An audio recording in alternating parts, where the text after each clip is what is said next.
Somewhere in the reign of Queen Hatshepsut, more than 3,400 years ago, a crew of stone workers on the banks of the Nile heard something they had been dreading for months. A crack, deep and sudden, running straight through the granite they had spent countless hours freeing from the bedrock.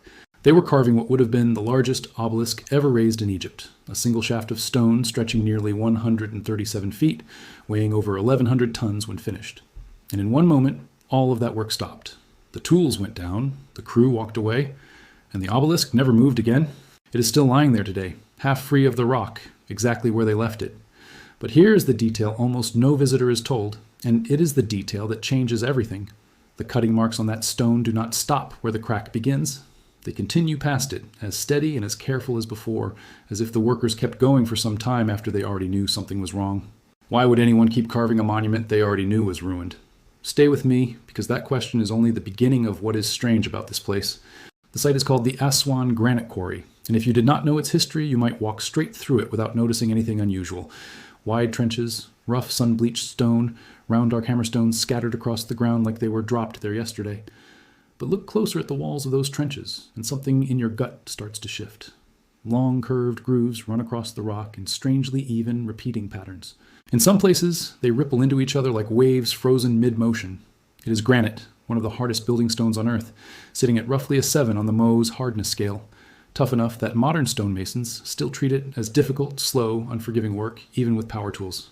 And yet here, carved by hand, are grooves so consistent that visitors often stop, lean in, and ask the same question out loud. Is this really thousands of years old? That instinct, the one that says something does not add up, is exactly where this story earns its place. Before we get to how it was cut, it helps to understand what this place actually was, because the scale of it rarely comes through in a quick photo. The Aswan quarries stretch for several kilometers along the Nile's east bank, and this was not a single pit, but an entire industrial landscape, worked on and off for well over 2,000 years, supplying the pink and red granite that ended up in obelisks, sarcophagi, temple facings, and colossal statues scattered across the length of Egypt.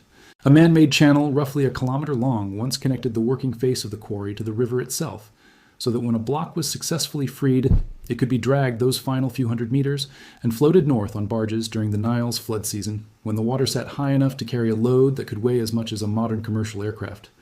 Getting the stone out of the ground was only step one. Getting it to the river without shattering it was its own engineering problem, one that ancient texts and tomb paintings show Egyptians solving with sledges, wetted sand to reduce friction, and enormous coordinated teams of haulers pulling in rhythm, sometimes numbering in the hundreds for a single block, moving in careful, practiced unison across ground-prepared days in advance. None of that changes the granite question, but it is worth remembering that everything discussed here, every groove and every drilled hole, was only ever the first stage of a much longer and equally demanding journey. For a long time, the explanation offered to the public was simple, almost to the point of being unsatisfying. Ancient workers used balls of Dolerite, a dense volcanic rock even harder than granite, and pounded the surface again and again until it gave way. Not cutting, bashing. Thousands of these Dolerite hammerstones have actually been found scattered around the unfinished obelisk, which is part of why this became the standard story taught in textbooks and printed on the little placards outside the quarry today. Historians like Mark Lenner have pointed to these hammerstones as the primary tool, and television documentaries have restaged the process. Workers swinging stone against stone, chipping the granite down a few grains at a time. On the surface, the theory holds, Egypt had time. Egypt had labor. Whole armies of workers rotated through these quarries in shifts, and if you give enough people enough time to hit something hard enough, eventually it breaks. That is not a controversial claim. But once researchers stopped repeating the theory and started actually testing it, the picture became more complicated than anyone expected, and this is where the real mystery begins. In 2023, a team ran a controlled experiment using a genuine Dolerite pounder against granite near the unfinished obelisk itself, striking the stone at a measured rate, roughly 85 hits every minute. What they found was that raw pounding alone was slow, painfully slow.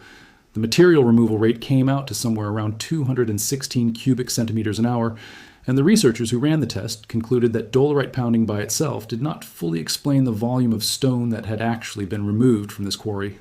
Something else had to be involved. That is not a fringe claim from an online forum. That is a peer-reviewed engineering assessment. And it quietly cracked open a question that the simple textbook story had always glossed over. A separate line of research went even further back to basics. using the mechanics of fracture, the same branch of engineering that explains why a windshield spreads a crack across its whole surface from a single small chip, to compare the physical properties of dolerite against granite directly. That analysis actually supported the ancient choice of material, confirming in quantitative terms that dolerite genuinely was tough enough and hard enough to serve as an effective tool against granite, which tells us the Egyptians were not guessing when they chose it. They had, through trial and error across generations, landed on close to the optimal stone for the job available to them. But being the right material for slow demolition is not the same as being the whole explanation for a finished, polished monument. And that gap between rough removal and fine finishing is exactly where the next layer of the mystery begins. So if pounding alone cannot account for what is missing from this quarry, what filled the gap? The answer that has grown the most traction among archaeologists is not some hidden lost technology. It is something almost the opposite: fire.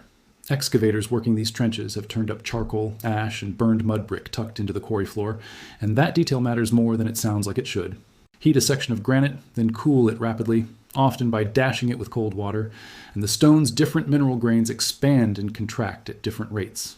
Microfractures spread through the rock, weakening it just enough that a hammerstone can finish the job in a fraction of the blows it would otherwise take. Some Egyptologists now believe fire setting and pounding work together. Heat to break the internal structure down, dolerite to physically remove what had already been weakened. It is a much less dramatic answer than a lost civilization with advanced machines. But sit with it for a moment, because it means these workers understood something subtle and specific about how stone fails internally, thousands of years before anyone wrote down the physics of thermal stress. Not every archaeologist working this site agrees on how large a role fire actually played. Some argue the charcoal and ash could simply be domestic debris, cooking fires and warmth for workers camped beside the trenches through cold desert nights, rather than a deliberate quarrying technique at all. Others point out that fire setting is a documented, well-understood method used in hard rock mining across many other ancient cultures, from copper mines in the Alps to gold workings in ancient Nubia, which makes it a reasonable technique to expect here too. The debate is not fully settled, and that alone tells you something about how much of this quarry's full story is still being pieced together, one trench and one charcoal sample at a time. Now here is where the story gets genuinely strange, because pounding and fire only explain the rough removal of stone. They do not explain the fine work. Inside temples and tombs across Egypt, granite has been drilled, sawn, and polished with a level of control that still makes engineers pause. In the 1990s, a British Egyptologist named Dennis Stocks decided he was done arguing about theories from a desk and went to Aswan to actually try it. He built a copper saw nearly 2 meters long, thin as a blade, and worked it back and forth across granite using dry quartz-sand as an abrasive, the sand doing the actual cutting, while the soft copper simply carried it across the surface. In one documented test, his crew cut a slot 3 centimeters deep and 95 centimeters long in about 14 hours of steady work. The copper blade itself wore down by 7.5 millimeters in the process, sacrificed slowly to do the job. It was not fast, it was not glamorous, but it worked, and it worked using nothing more exotic than metal Egypt already had, and sand that was lying on the ground around them. Stocks did not stop with saws. He also tested tubular drills, hollow copper tubes rotated by hand or by bow, again fed with quartz sand, and again the results matched what shows up on real Egyptian granite artifacts, hollow circular grooves left behind as the drill core pushed downward. This is not speculation. It is a documented, repeatable physical process published in the journal Antiquity in 2001, and it explains an enormous amount of what we see across Egyptian granite work, from drilled sarcophagi to bored stone vessels. Stocks did not build his conclusions from a single afternoon of experimenting either. Across years of fieldwork, he tested and evaluated more than 200 reconstructed and replica tools, flint chisels, copper saws, wooden bow drills, forked shafts weighted with stone to add downward pressure, methodically working through nearly every tool Egyptian art and archaeology suggested was actually in use. He learned, hands-on, why copper tools needed constant resharpening, why dry sand outperformed wet sand in his saw tests, and why flint chisels, primitive as they look next to metal, often outlasted copper ones because they never dulled the same way. It is a rare thing in archaeology to have a researcher willing to spend years literally recreating the labor of people 3,500 years gone, blistering his own hands to understand theirs, and that dedication is exactly why his findings carry as much weight as they do today. It is worth pausing here on why the Egyptians never simply reached for iron, since that is the question almost everyone asks the first time they hear how slow and grinding this process was. The honest answer is timing. Egypt's Bronze Age stretched on for a very long time, and while ironworking did eventually arrive in the region, it came relatively late to Egyptian daily use compared to other parts of the ancient world.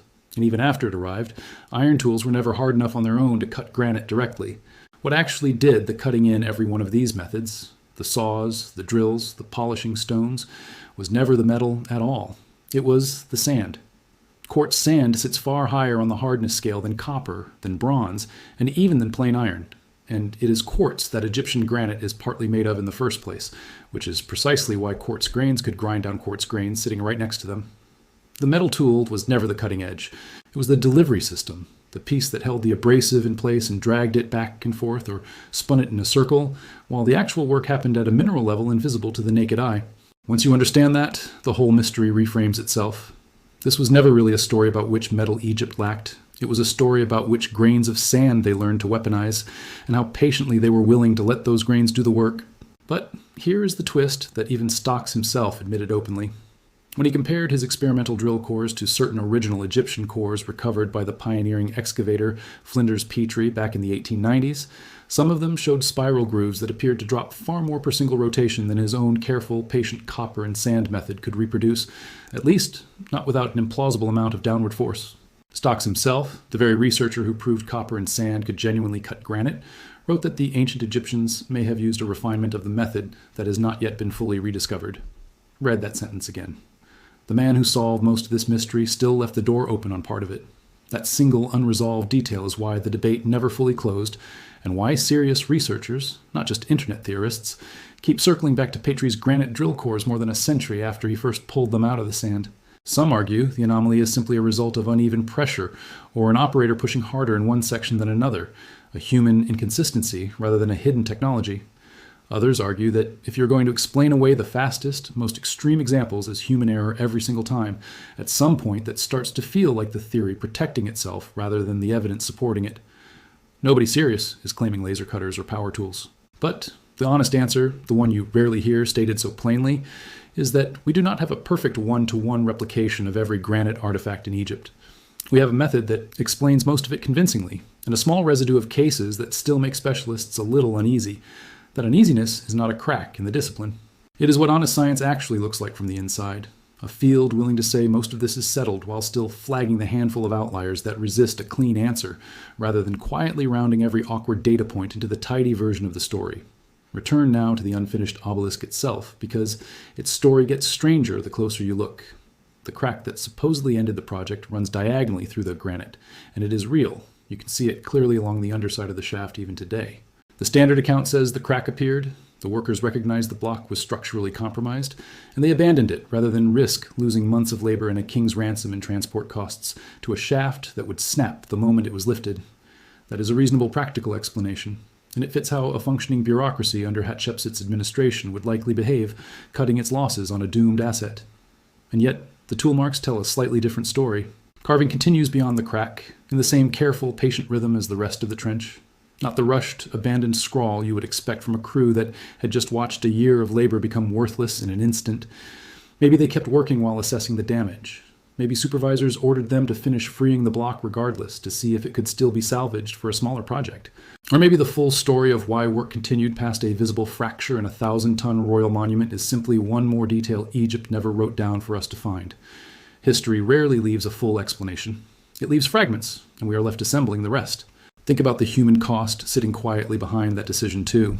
Freeing a block this size was not a weekend's labor. It represented months, likely well over a year, of coordinated effort from a workforce numbering in the thousands, quarrying, hauling debris, feeding and housing an entire temporary settlement camp beside the trench. Watching a crack spread through the center of that investment must have carried real weight for whoever gave the order to stop. A decision made not by a single stonecutter, but almost certainly passed up through overseers, answering to Hatshepsut's own building administration. It is easy, standing at a comfortable distance of 3,500 years, to read the crack in the granite as simply an interesting archaeological detail. For the people standing over it in that moment, it was very likely the collapse of a project tied to their king's own reputation, and possibly to their own. The quarry itself holds one more detail that deserves more attention than it usually gets. Alongside the trenches from the New Kingdom period, when Hatshepsut's obelisk was being cut, archaeologists have also identified quarrying activity from the Roman period, centuries later, working the very same granite beds. The Roman method looks completely different up close. Instead of long, patient trenches, Roman-era quarrying at Aswan relied on wedge holes, rows of small square sockets carved into the stone, into which workers drove wooden wedges, then soaked them with water so the wood expanded and split the granite along a controlled line. It is a faster, more mechanical-looking process, and when you see the two techniques side by side in the same quarry, separated by more than 1,000 years, it becomes strikingly clear that stoneworking technique in Egypt did not stay frozen in time. It evolved, borrowed, adapted, sometimes improving in speed, sometimes losing older refinements in the process. That alone should complicate any narrative that treats ancient Egyptian technology as one fixed, unchanging thing. Widen the lens beyond Aswan, and the pattern holds. Similar drilled and sawn granite work turns up at the Valley Temple of Khafre at Giza, one of the oldest and most heavily built granite structures anywhere in Egypt. Its massive core blocks faced in polished red granite likely quarried from this very site and floated roughly 500 miles down the Nile to reach the pyramid complex. The presence of the same tool signatures across such distant sites, the same style of drill cores, the same style of saw cuts, tells us something significant on its own, even without any exotic explanation attached to it.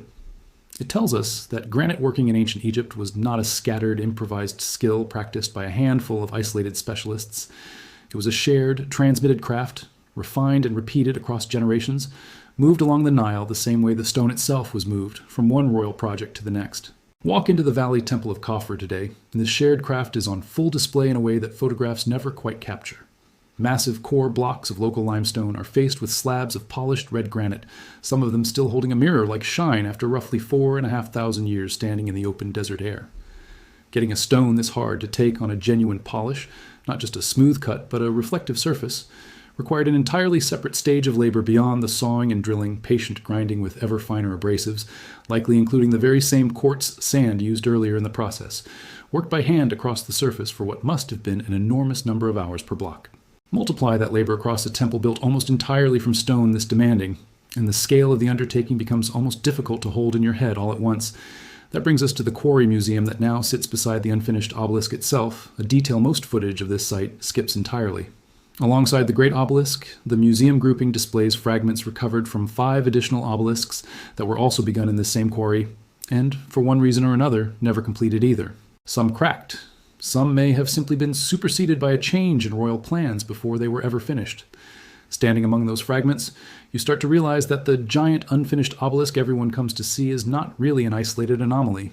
It is the largest and best preserved example of something that appears to have happened here more than once. Ambitious granite projects begun, worked for months, and abandoned somewhere along the way. That reframes the entire site. This was not a place where failure was rare and shocking. It was a working quarry where enormous risk was simply part of the job, where cracks, flaws, and dead ends in the stone were an accepted cost of attempting monuments this large in the first place. Which brings the story back to a question worth sitting with honestly, rather than sensationally. If we already have a working, physically tested explanation for the vast majority of Egyptian granite work, Dolerite pounding to rough it out, fire setting to weaken it, copper tools and quartz-sand to saw, drill, and finish it, why does this topic keep resurfacing? Generation after generation keep drawing people back to the quarry to stand in front of the unfinished obelisk and ask if there is more to it. Part of the answer is simply how impressive the confirmed reality already is. Egyptian workers moved and shaped stone weighing more than 1,000 tons, using tools made of copper, stone, wood, water, and sand.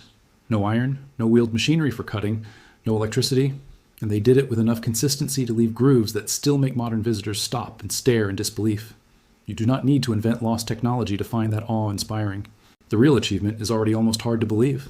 But part of the answer is also that a small number of details, like Petrie's fastest granite cores, like the exact reason work continued past a visible crack on a 1,000-ton royal commission, remain genuinely open. Not because the mainstream explanation has collapsed. It has not. Decades of careful experimental archaeology, from stocks in the Aswan quarries to the engineering teams remeasuring Dolerite pounding rates just a few years ago, have done more to explain this stone than any single dramatic theory ever has. But open questions are not failures of history. They are the edges where the discipline is still working, still testing, still occasionally surprised by what a 130-year-old drill core or a freshly measured trench can reveal. Science rarely closes every door on the first pass. And archaeology, working with evidence that is thousands of years old and often partial, closes them slower than most.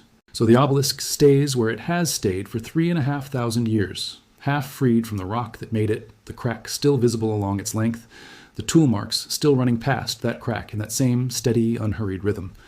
Every year, thousands of visitors walk the same trenches, run a hand along the same grooves, and ask the same instinctive question the moment they see it up close. How do they actually do this? Most of the answer is sitting right there in the evidence, tested, published, and repeatable. A little of it is still waiting quietly for someone to explain the last few stubborn details that even the researcher who solved most of the puzzle chose not to force an answer onto. Maybe that gap closes with the next excavation. Maybe it takes another century. Either way, the stone is not going anywhere, and neither is the question it keeps asking everyone who stands in front of it.